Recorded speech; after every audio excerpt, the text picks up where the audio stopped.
أعوذ بالله من الشيطان الرجيم. بسم الله الرحمن الرحيم.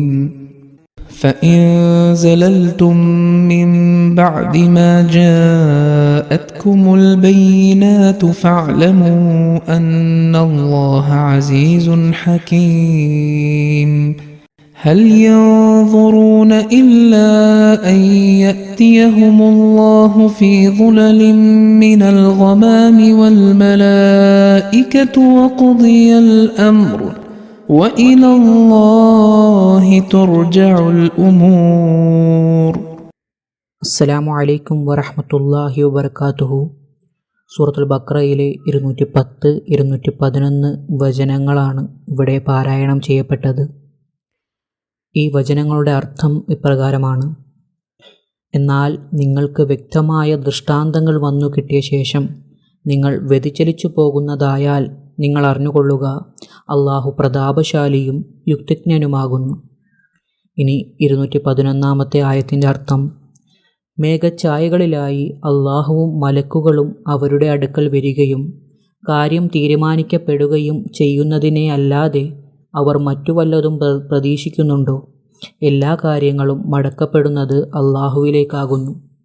ഇവിടെ 210 ആയത്തിൻ്റെ തഫ്സീറിൽ ഹസ്രത്ത് ഖലീഫത്തുൽ മസീഹ് സാനി റളിയല്ലാഹു അൻഹു പറയുകയാണ്: നിങ്ങൾ സ്വയം പരിഷ്കരിക്കാതിരിക്കുകയും ശക്തിയും അധികാരവും നേടിയ ശേഷം മനുഷ്യരാശിയെ സേവിക്കുന്നതിന് പകരം അവരോട് അനീതി കാണിക്കാൻ തുടങ്ങുകയും ചെയ്താൽ നിങ്ങൾ ഓർത്തുകൊള്ളുക, നിങ്ങളുടെ മുകളിൽ സർവശക്തനായ ഒരു ദൈവമുണ്ട്.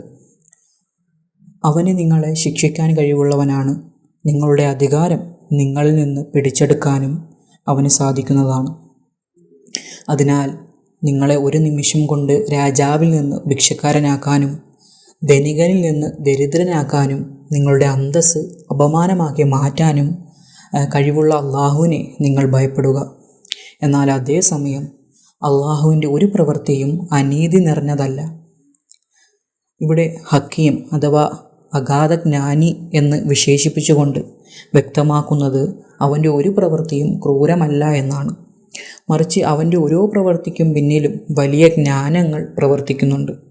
അതിനാൽ അവൻ്റെ ശിക്ഷയും അനീതി നിറഞ്ഞതല്ല, മറിച്ച് മനുഷ്യൻ്റെ നന്മയ്ക്ക് വേണ്ടിയുള്ളതാണ്.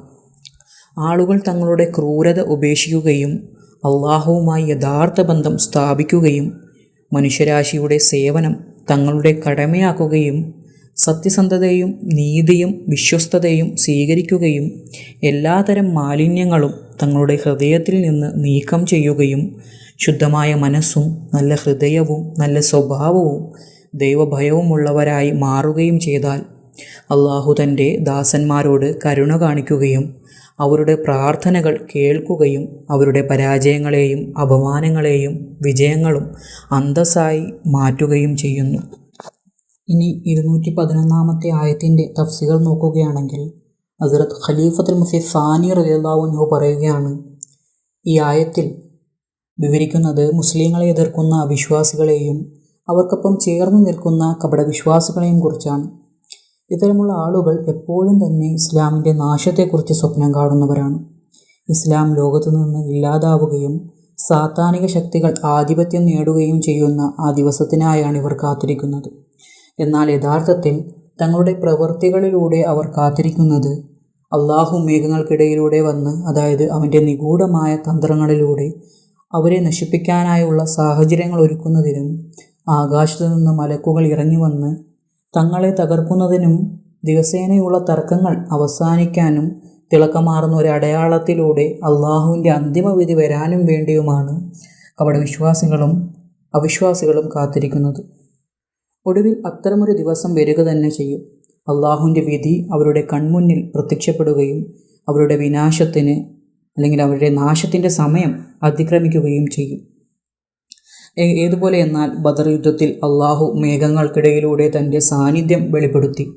അതായത് യുദ്ധം ആരംഭിക്കുന്നതിന് മുമ്പ് തന്നെ മഴ പെയ്യുകയും ഇത് സത്യനിഷേധികൾക്ക് കനത്ത തിരിച്ചടിയാവുകയും വിശ്വാസികൾക്ക് യുദ്ധതന്ത്രപരമായ വലിയ നേട്ടമുണ്ടാക്കുകയും ചെയ്തു. കൂടാതെ വിശ്വാസികളെ സഹായിക്കാനും സത്യനിഷേധികളിൽ ഭീതി നിറയ്ക്കാനുമായി മലക്കുകൾ ഇറങ്ങി വന്നു. ബദർ യുദ്ധത്തിൽ പല സത്യനിഷേധികളും മലക്കുകളെ സ്വന്തം കണ്ണുകൊണ്ട് നേരിട്ട് കണ്ടു. ഇവിടെ ഈ ആയത്തിൽ വഖുദിയൽ അംറു, അതായത് കാര്യം തീരുമാനിക്കപ്പെട്ടു എന്നതുകൊണ്ട് ഉദ്ദേശിക്കുന്നത് അറബികളുടെ പ്രധാനികളെ തിരഞ്ഞുപിടിച്ചു കൊലപ്പെടുത്തി എന്നാണ്. ഏതുപോലെ എന്നാൽ സയ്യിദുൽ വാദി, അതായത് താഴ്വരയുടെ നേതാവ് എന്ന് വിളിക്കപ്പെട്ടിരുന്ന അബൂജഹലിനെ പോലും 2 അൻസാരി യുവാക്കളാൽ കൊലപ്പെടുത്തി. മക്കയിൽ ഒരു വിലാപവും ഉയരാത്ത വീടുകളില്ലായിരുന്നു. യഹൂദന്മാരിൽ ഇതിന് നേരിട്ടുള്ള സ്വാധീനം ഉണ്ടായില്ലെങ്കിലും ഈ യുദ്ധത്തിൻ്റെ ഫലമായി അവരുടെ ദുഷ്ടതകൾ വെളിപ്പെടുകയും ഒടുവിൽ അവർ മുസ്ലിങ്ങളാൽ നശിപ്പിക്കപ്പെടുകയും ചെയ്തു. ചുരുക്കത്തിൽ അവർ ആഗ്രഹിച്ചത് അവർക്ക് ലഭിച്ചു. അവരുടെ പ്രതാപം തകർക്കപ്പെട്ടു. പിന്നീട് വന്ന ശത്രുക്കളോടും ഇതേ സമീപനം തുടർന്നു. അള്ളാഹു തൻ്റെ പ്രതാപത്തിൻ്റെ അടയാളങ്ങൾ വീണ്ടും വീണ്ടും കാണിച്ചു കൊടുക്കൊണ്ടിരുന്നു. ഒടുവിൽ ഇസ്ലാം ലോകത്തിനു മേൽ ആധിപത്യം നേടുകയും ചെയ്തു. ഇവിടെ ഈ ആയത്തിൻ്റെ തഫ്സീർ അവസാനിക്കുകയാണ്. വആഖിർ ദഅ്വാനാ അനിൽ ഹംദുലില്ലാഹി റബ്ബിൽ ആലമീൻ.